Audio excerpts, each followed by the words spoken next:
Bonjour à tous, je sors à l'instant d'une séance vraiment passionnante et très riche et agréable avec un ami et je voulais le partager avec vous parce que vraiment ce qui était très intéressant c'est qu'il s'est, à un moment donné de la séance, il s'est connecté à sa sagesse intérieure et du coup il a eu tout un fil associatif. En fait, ses pensées se sont mis à se tricoter, à se mailler entre elles toutes seules spontanément et ça a donné une réflexion d'une densité vraiment extraordinaire et, hum, et c'est le meilleur de lui-même à ce moment-là qui est sorti et qui l'a ancré, vous voyez, à l'intérieur de lui. Il a pris une dimension vraiment inspirante, voilà. Donc je voulais vous en parler un petit peu parce que du coup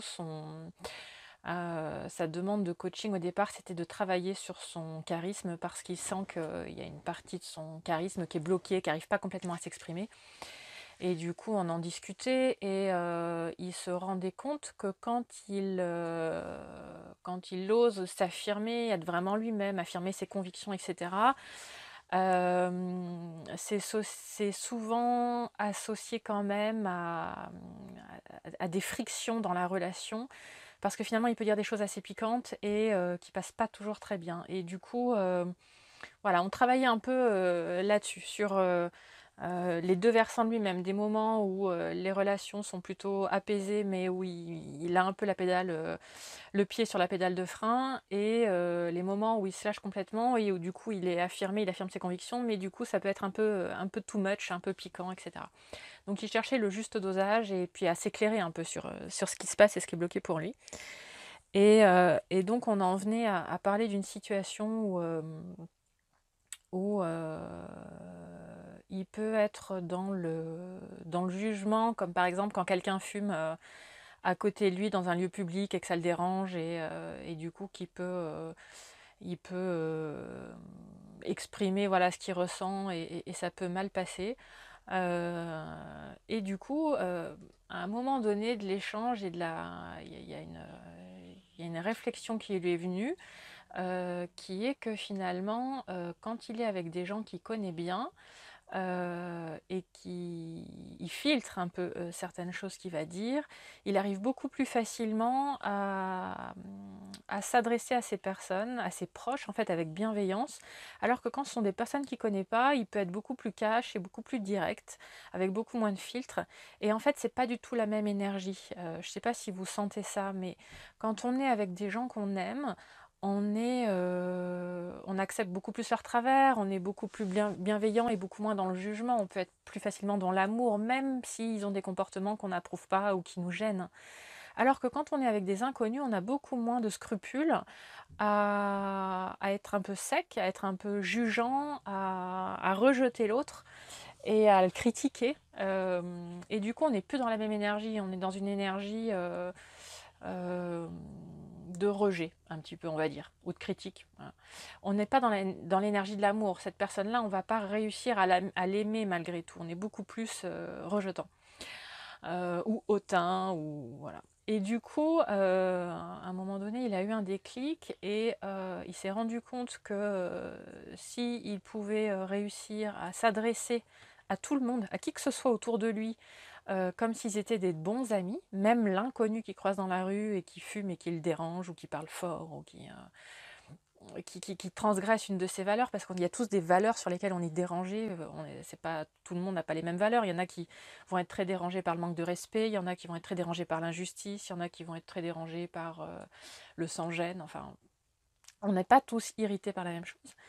Et du coup, cet ami s'est rendu compte que s'il pouvait aborder tout le monde comme si c'était des bons amis à lui et qu'il pouvait s'adresser à eux avec cette énergie d'amour et d'acceptation bienveillante et inconditionnelle, à ce moment-là, il allait se mettre à pouvoir dire les choses de façon plus arrondie, vous voyez, c'est-à-dire il va pouvoir s'exprimer, il va pouvoir dire ce qu'il ressent, mais dans une énergie beaucoup plus douce.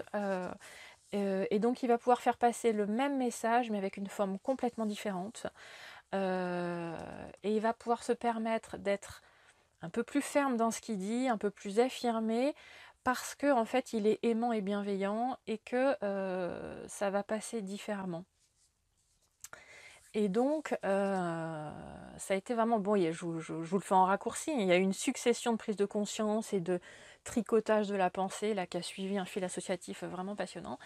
Et du coup, il y a eu un déclic pour lui et il s'est rendu compte que s'il aime et il respecte l'autre et qu'il lui parle avec amour, il va pouvoir lui dire des choses vraies, des choses authentiques, qui vont pas crisper l'autre parce que du coup, il va aussi penser à demander l'autorisation à l'autre de lui dire quelque chose qui peut-être va être un petit peu dérangeant. Mais vous voyez, quand on commence à mettre une forme ronde et douce et respectueuse, l'autre va être beaucoup moins sur la défensive. Et donc le fossé qui se creuse va, va finalement pas exister. Et puis surtout, l'autre va pas se fermer en sentant le jugement, parce que même si on n'a pas des paroles jugeantes, si on juge l'autre à l'intérieur, l'autre il le sent et il y réagit, hein. Il y a une communication infraverbale qui existe et on sent tout de suite si l'autre, dans son regard, dans son attitude, s'il y a du jugement ou du rejet. Alors que si on arrive avec une énergie d'acceptation et d'amour, le message est complètement différent. Et du coup, il s'est rendu compte qu'il allait pouvoir être beaucoup plus charismatique, il peut être dans sa puissance, il peut être dans son affirmation aimante.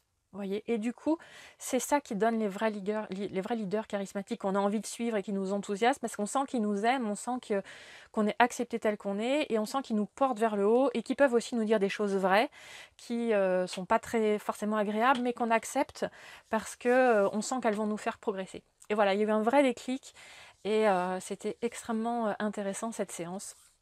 Et c'est pour ça que je voulais vous la partager parce que c'est vraiment des choses qui nous touchent tous et qui nous concernent tous. Cette question du jugement et du rejet. Voilà, il y a des moments où on se sent légitime pour juger les autres et les critiquer. Et il faut toujours avoir en tête que ça nous nuit et que toute l'énergie qu'on envoie à l'extérieur nous revient d'une façon ou d'une autre. Alors si vous vous demandez comment vous pouvez être plus charismatique, plus respecté et comment votre parole peut être davantage entendue, écoutée et prise en compte, réfléchissez à l'énergie que vous avez quand vous vous adressez aux autres. Est-ce que c'est une énergie d'amour ou est-ce que ça peut être une énergie critique ou jugeante? Voilà. Je vous laisse méditer un petit peu là-dessus. Laissez vos commentaires si vous le souhaitez sous la vidéo. Je vous embrasse, je vous souhaite une excellente journée, à très bientôt.